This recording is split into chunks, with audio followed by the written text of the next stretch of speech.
Hey everyone, hope you all are good. I am Priya.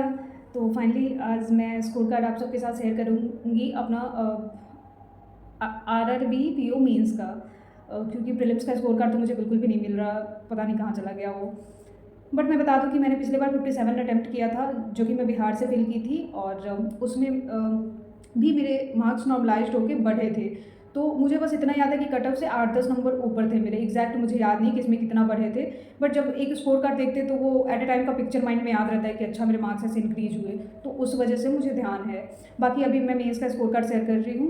तो सबसे पहले मैं अटेम्प्ट बता देती हूँ कि मैंने मेंस में किस में कितना अटेम्प्ट किया था। तो रीजनिंग में मैंने 20 अटेम्प्ट किया था, और हाँ, मेरा फर्स्ट शिफ्ट में एग्जाम था पिछले बार। आरआरबी भी पिछले बार पीओ मेंस 2 शिफ्ट में हुई थी, तो मेरा फर्स्ट शिफ्ट में था। तो रीजनिंग में मेरे 20 अटेम्प्ट हुए, और कंप्यूटर में मैंने 32 या 33 किया था ऐसे, और जीए में मैंने 12 अटेम्प्ट किया था, और इंग्लिश में मैंने 26 किया था, और मैथ्स में मेरे ओनली 13 हुए थे।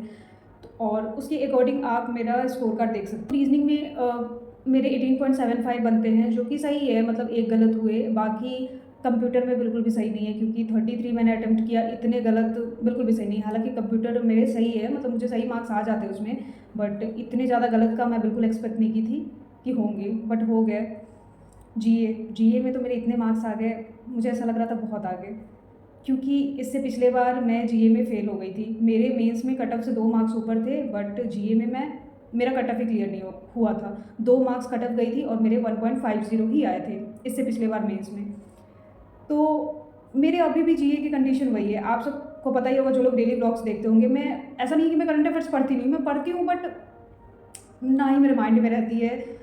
मतलब ऐसा लगता है कि उसको मैं ज़बरदस्ती करती हूँ। एक एक होता है कि आपको इंटरेस्ट आना, मेरा ज़बरदस्ती वाला रहता है। फिर भी मैं ट्राई करती हूँ कि नहीं, कुछ ना कुछ मुझे ध्यान रहे, ऐसा नहीं रहे कि मैं उसको बिल्कुल छोड़ दूँ तो मेरे जो भी ये मार्क्स आ रहे हैं वो भी ना आए। तो मैं ऐसा नहीं करती हूँ, इसी वजह से मैं डेली जीए पढ़ती हूँ।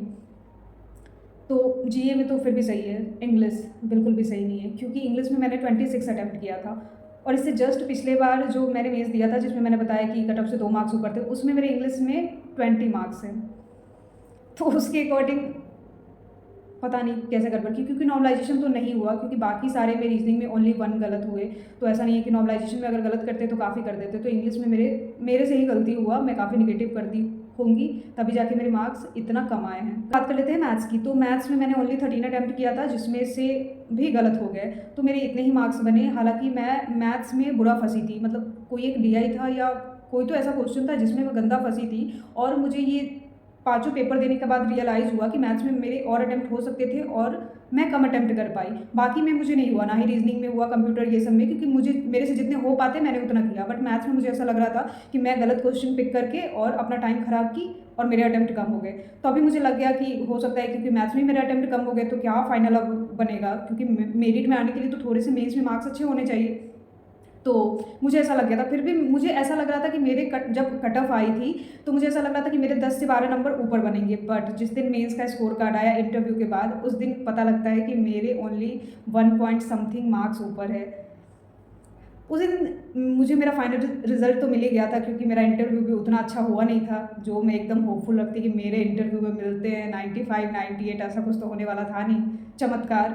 बाकी मैं इंटरव्यू का भी बताऊंगी एक्सपीरियंस अपना किसी और वीडियो में।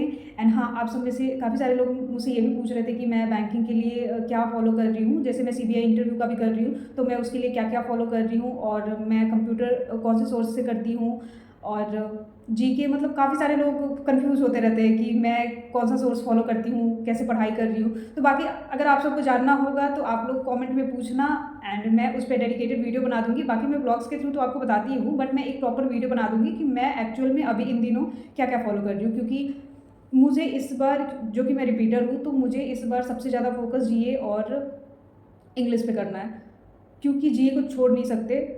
10-15 भी आ रहे हैं तो काफ़ी आ रहे हैं, क्योंकि मेरे उतने भी नहीं आते हैं। तो उसके लिए मुझे, जैसे मेरे जीए में मार्क्स आते हैं, तो मुझे थोड़ा एक्स्ट्रा मेहनत उधर करनी पड़ेगी। बाकी मैथ रीजनिंग को छोड़ नहीं सकते, ऐसा नहीं है कि इन दोनों को कर रही हो तो उसको छोड़ दूँ। प्रैक्टिस सबकी इक्वल करनी पड़ेगी। बट हाँ, फोकस सबसे ज़्यादा मेरा इन दोनों पे होगा, क्योंकि इनको बेटर करना है। क्योंकि इंग्लिश में मैं ऐसा देखती हूँ, कभी मेरे मार्क्स बहुत अच्छे आ जाते हैं और कभी बहुत बकवास आ जाते हैं। तो इसको सही करनी है। बाकी आप लोग कमेंट में बता देना कि आप लोगों को क्या जानना है, मतलब कौन से सब्जेक्ट के बारे में।